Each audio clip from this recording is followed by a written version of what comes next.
try, and for some reason,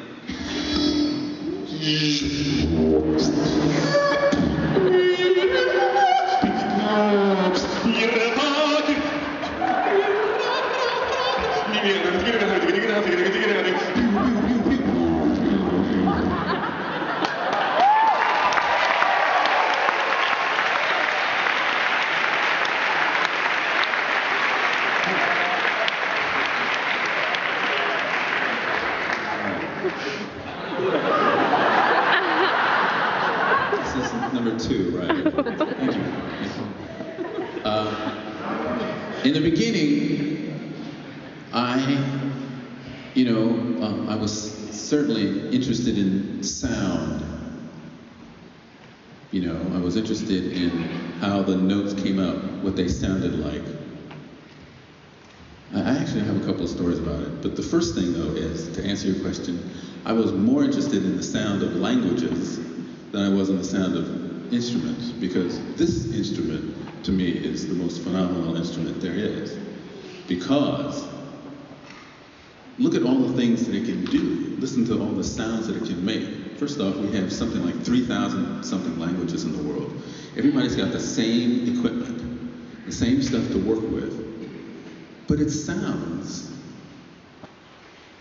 the sounds are so multitudinous, There are so many different ways a voice can sound. So I was more interested in a language and the way that the voice sounds with languages.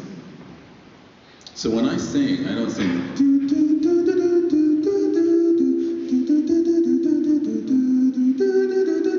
It's more interesting to me to go.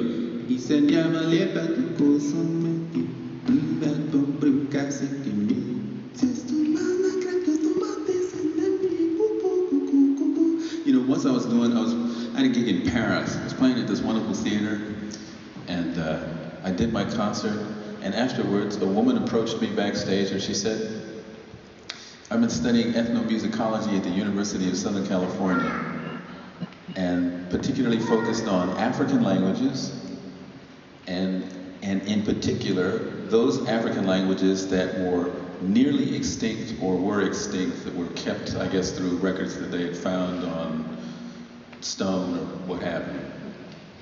And she said, I want to know, she asked me, she says, I want to know how you know these languages. and I disappointed her for sure, because I said, well, ma'am, I don't really know what you're talking about, and I don't know these languages, and I'm just kind of making this up as I go along. But it got me thinking about the possibility of each of us being containers of ancestral memories. And when we do what we've been anointed to do, we have access to these memories somehow. They just come out. So it's certainly possible, in a way that I do not, in some kind of mystic way that I can't grasp or understand or get a hold of.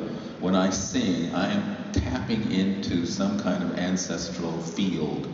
I had a woman from Africa who had just come from Africa say to me after a concert with Voice Sister, I said, oh, I am so happy that you're here.